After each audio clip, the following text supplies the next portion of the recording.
पूतना का प्राण ही पीना प्रारंभ कर दिया। जब दुग्धपान खत्म हो गया तो प्राण पीने लगे, और जब प्राण पीने लगे पूतना को भारी कष्ट होने लगा। जब कष्ट हुआ तो चिल्लाने लगी, छोड़ बच्चा छोड़। अब भगवान बोले ना, वैसे तो हम किसी को पकड़ते नहीं, और पकड़ लिए तो छोड़ते नहीं, तो अब तो पकड़ में आ गई हो तो जान तो देंगे नहीं। ये भगवान की प्रवृत्ति है, एक तो पकड़ते नहीं, अब पकड़ लिए तो छोड़ते नहीं। तो आज पूतना जी को पकड़ लिया भगवान ने। अब दूध के साथ धीरे धीरे प्राण पीने लगे, तो पूतना को बहुत कष्ट हुआ, और पूतना बिल्कुल अपने शरीर पे आ गई राक्षसी, और भागने लगे। तो बाबा छोड़ ही नहीं रहे भगवान, तो भगवान धीरे धीरे दूध के साथ प्राण भी पूतना का पी गए। पूतना का उद्धार किया। पूतना चिल्लाती रही पर भगवान ने छोड़ा नहीं। कहने का तात्पर्य यह है कि अगर आपको किसी प्रकार भगवान मिल जाए फिर आपको वो छोड़ने वाले नहीं है। अब देखो सुखदेव जी कहते हैं कि राजन, पूतना में एक भी सद्गुण नहीं था, सद्गुण नहीं था, जितने थे सब दुर्गुण थे। हर जगह से काम भी अच्छा नहीं करती थी, बाल घातनी थी, बालकों को मारती थी, कुल भी अच्छा नहीं था, राक्षसनी थी, भोजन भी अच्छा नहीं करती थी, रक्त पीती थी। पूतना कहीं से भी सद्गुण नहीं करती थी। लेकिन भगवान ने जब पूतना का उद्धार किया तो जो पद मां यशोदा को भगवान ने दिया, जो देना था, भगवान के मन में आया कि पूतना ने कुछ किया नहीं किया, एक कार्य इसने बहुत अच्छा किया। क्या? कि मां की तरह हमें दूध का पान कराया। अब जब मां के भांति दूध पिलाया है तो जो मां को पद मिलना चाहिए उनको भी, तो भगवान को दया आई और भगवान ने जो धाम यशोदा मैया को दिया वो धाम पूतना को भेज दिया। भाव साफ होना चाहिए। आज पूतना का भाव तो कहीं से साफ नहीं था, लेकिन भगवान ने उस चीज को भी जाना कि वो तो हमको मारने ही आई थी, गुण सही थे नहीं, सोच के कुछ अच्छा आया नहीं था कि जाके दर्शन करने जा रहे, नहीं, मारने आई थी। पर भगवान ने उसको अनदेखा कर दिया और गुण को पकड़ा। अब गुण को सब छोड़ दिया, और गुण क्या? कि मां के जैसे दुग्धपान कराया, किस भाव से कराया ये नहीं देखा, गुण पकड़ लिया।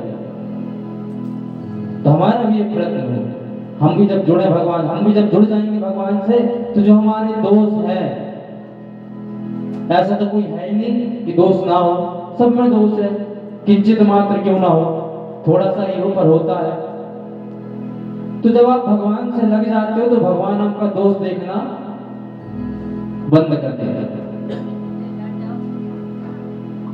अब भगवान ने पूतना का उद्धार किया। उस 6 कोस का उसका शरीर था, इतना बड़ा उसने शरीर बना लिया था, और जब जमीन पर पट गई तो पूरे जो 6 कोस तक के वृक्ष थे वो 7 दबके टूट गए।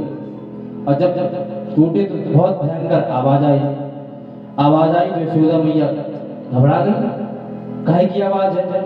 तो जैसे आवाज सुनी तो सीधे कन्हैया जी की ओर दौड़ी कि कहीं हमारा लाला ना घबरा गया हो। जाके देखा तो लल्ला पलना से गोल। अब सब में हाहाकार मच गया कि लल्ला गोल। अब जब ये आवाज के पीछे कुछ लोग गए तो देखा महाराज बढ़िया पूतना मर चुकी है और भैया कन्हैया जी ऊपर बैठे उनके। सब ब्रजवासियों ने, एक तो बहुत भारी शरीर था उसका, रसैनी लगाई, सीढ़ी लगाई, कन्हैया जी को उतारा, मैया ने नजर उतारी। यहाँ से नंद बाबा पहुंचे। नंद बाबा ने पूछा क्या हो गया भाई? तो कुछ छोटे छोटे बच्चे कहते हैं अरे बाबा कछु नहीं, जितनी बड़ी राक्षसी दौड़ दौड़ के चलत रही होगी, उल्टा लगी हो गिर के मर गई। पता किसको नहीं है कि किसी को नहीं है कि मारा किसने है। कोई कहता ना बाबा उल्टा लगने से नहीं हुआ, तो उसका ध्यान भटकने से हुआ। बोले चल रही होगी सीधे और देख रही होगी तिरछे, तो कसी से फंस के गिरा, उसको मुंह फूट गया। गोविंदाय नमो नमः। बाबा ने कहा भैया अब जो भाव सो भाव, अब इतना बड़े शरीर का अग्नि संस्कार कैसे करें। तो गोपियों ने दिमाग लगाया, बोले इतने बड़े शरीर को फिर उनको काट काट के भिन्न बहुत सारी चिताएं बनाई गई। और भगवान के आशीर्वाद से जब पूतना के शरीर को काट करके चिता बनाई गई तो इतनी दिव्य खुशबू आई कि पूछे मत, कि भगवान की कृपा से भगवान ने पूतना का उद्धार किया। इसके बाद ग्वालों ने उनका अग्नि संस्कार किया। फिर एक दिन प्रभु, इसमें भागवत में आया है कि जो मनुष्य पूतना मोक्ष की कथा सुने ले उसका भगवान से प्रेम बढ़ जाता है। ये भागवत जी कह रहे हैं कि पूतना की अगर कथा सुन लो तो भगवान के प्रति आपका प्रेम बढ़ जाता है। और आगे एक दिन की बात है, प्रभु का जन्म नक्षत्र आया तो भगवान ने करवट बदली। करवट बदली तो मैया ने देख लिया, क्या है हमारा खुद से करवट बदल रहे हो। तो मैया खुशी से गई और नाई को कहो जाओ आज सब जगह बुलवा दे आओ, आज हमारा लाला खुद से पलटो। नाई गो ब्रज में दुहाई लगा दी। काहे बात की तो यशोदा, नाई ने पूछा काहे की दुहाई लगानी है, तो यशोदा कह रही है कि कह दी हो कि करवट बदलने को बुलवा है। उत्सव मनाने का एक बहाना होना चाहिए। जिनको मनाना है वो बड़े बड़े उत्सव भी छोड़ देते हैं, और जिनको नहीं मनाना वो बड़े बड़े उत्सव भी छोड़ देते हैं, और जिनको मनाना है वो इतनी सी चीज मना करके खुश हो जाते हैं। आज यशोदा मैया का मन प्रफुल्लित था, उन्होंने करवट बदलने का बुलवा रख दिया और नाई को भेज दिया। नाई ने जाके ब्रज में जब लगाई दुहाई, सब ब्रजवासी आए, और जब आए तो कन्हैया सो रहे थे। तो सखियां जब खूब सारी आ गई तो गीत गाने लगी। तो यशोदा मैया ने सबको मना कर दो, भैया भी गीत न गाने, नहीं हम लल्ला उठ जा, बड़ी मुश्किल से तो सो गए। एक तो बच्चे सोते नहीं है, और सो गए उठने के बाद जो रोना प्रारंभ करते हैं तो वो ऐसे आसानी से चुपते नहीं है। तो मैया ने कहा भैया बड़ी मुश्किल से सो है लाला। तो सखिया कह रही है गोपियां कि जब लाला को सुबह नहीं था तो बड़ुआ का भेज दो, सोन रहे थे तो अब हम आए हैं तो नाच गाना तो बनता है भाई। तो मैया ने एक काम करो, लाला को झूला उठाओ और अंगना के थोड़ी किनारे लगा दो, और जो सामान वामान था सब किनारे किनारे रखवा दिए, मटकी वटकी सब। और बोले अब गाओ सखियां, अब लाला डिस्टर्ब ना हो तो न उठेगो। अब इतने में कंस का भेजा हुआ सट्टासुर नाम का एक दैत्य आकर बैलगाड़ी के ऊपर बैठ गया, जहां पर भगवान झूले के पास पल्ला में सो रहे थे, वहीं पे बैलगाड़ी खड़ी हुई थी। और वहीं पे ये कंस का भेजा हुआ दैत्य संकटासुर नाम का आकर के बैठ गया। भगवान ने देखा महाराज जी तो बिल्कुल लगता है हमको घुमाई फिराई की मानेगा। तो बोले अभी सब गोपी ग्वाप सब एकत्रित हैं, और अभी इतने छोटे से उम्र में कछुआ भी 10 वर्ष दिखाना प्रारंभ कर दो, तब तो ज्यादा बड़े होने के पहले कुछ वो चालू हो जाए। और अगर पूजना चालू हो गए तो फिर जो ये घूमन फिरन की आजादी है वो बंद हो जाएगी। एक मंदिर बना दें और तो बैठा दें, सुबह शाम खाना पीना भेज दे करें, होगा। भगवान को ऐसे तो पूछते हैं भक्त लोग, ऐसे पूछते हैं ना, मंदिर बना दिया और ऊपर से कांच लगवा दिया, सांस भी ज्यादा ना ले पाओ, है ना।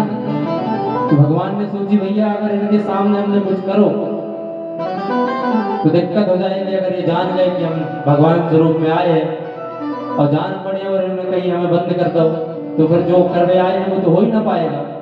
तो भगवान ने धीरे से रथ में लात मारी और वो रथ धम से उड़ के वायु पर चला गया और उड़ के जब पुनः वापस हुआ तो उड़ करके पूरा विध्वंस हो गया। तो जो वो असुर बैठा हुआ था उसके भी गोविंदाय नमो नमः हो गया। अब सारा कीर्तन सन्नाटे में बदल गया। भाई इतनी जोर काय की आवाज आई और ये जो बैलगाड़ी है रखे रखे कैसे टूट गया। यशोदा मैया ने कन्हैया को बैलगाड़ी से निकाला। सब सोचने लगे हुआ कैसे। तो पास में खेल रहे बच्चों ने कहा मैया रुदता एतत् पादेनो क्षिप्तवं संशयानः। मैया तेरे लाला ने रोते हुए लात मारकर गाड़ी उड़ा दी, किंतु किसी ने भी बालकों की बातों का विश्वास नहीं किया। इतना छोटे से बालक लात मारे और गाड़ी उड़ जाए ऐसा कैसे हो सकता है। किसी ने विश्वास नहीं किया। मैया ने उल्टा कहा भांग पीरक को कहा इतना छोटे से बालक लात मारे और गाड़ी उड़ जाता। अब ये इसका भी पता नहीं चला कि ये हुआ कैसे। अब मैया घबरा रही है कि जब से जो भाव है तो संकट पे संकट आ रहे हैं। इसी प्रकार भगवान ने मैया ने नजर उतारो लाला को। उसके बाद कुछ दिन कटे बढ़िया प्रेम से भजन भक्ति से भगवान की सेवा से। उसके बाद एक और राक्षस कंस का भेजा हुआ तृणावत, ये पूतना का भाई है। जो पूतना मौसी आई थी ये उन्हीं के भाई है। तो ये बवंडर के रूप में कन्हैया जी को मारने आया है। बवंडर जानते हैं हवा का जो बवंडर बनता है, इनके स्वरूप में कन्हैया जी को मार गया। अब अच्छी बात यह है कि यशोदा मैया कन्हैया जी को हवा में से उठा उठा के उछाल उछाल के खिला रही है। अब मैया थोड़ी देर खिलाई है, हाथ थक गए तो जैसे नीचे गई तो लाला फिर रोने लगे। अब मैया ने कहा हाँ हाथ वैसे दुखने लगी सियानी आदमी, तो एक दो बार और उछालो। जब कन्हैया जी नहीं मान रहे थे तो बोले होगा थोड़ी देर धो नहीं रहने दो। सुते झूला पास बैठाल करके चल दी। अब जैसे यशोदा जी अंदर गई तैसे ये तृणावत भगवान को उठा करके वायु में ले गया। अब भगवान ने कहा ये अच्छो करो भैया तुमने, हम सोच ही रहे थे कि हमें कोई ऊपर उछाले। तो भगवान ने जब ऊपर जब तृणावत ले गया तो भगवान ने पूरी ब्रज गलियां देखी वहां से, जो लीला को घर, जो प्रेम गली, ये यमुना जी, मतलब सब घूम रहे हैं ऊपर से। अब जब देखने लगे भगवान कि अभी राक्षस मथुरा की ओर लेके जा रहा है हमको। तो भगवान ने कहा भैया हमें तो जाना नहीं, मामा पहले से इंतजार में है और होते कहीं अगर ये हमने उन्हें पटको ये होते जाके गिरे तो हमें कौन ढूंढे।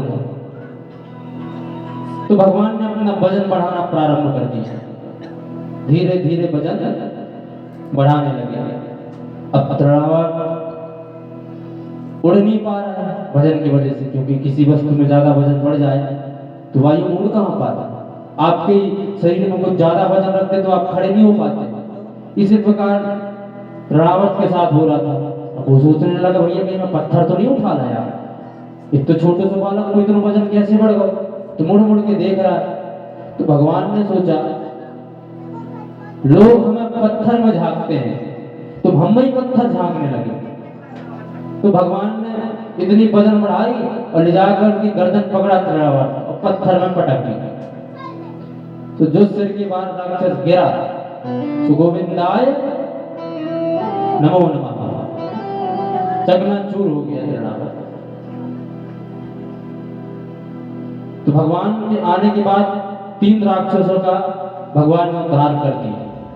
अब आगे एक बार वसुदेव जी ने यदुवंशियों के पुरोहित गर्गाचार्य जी को गोकुल भेजा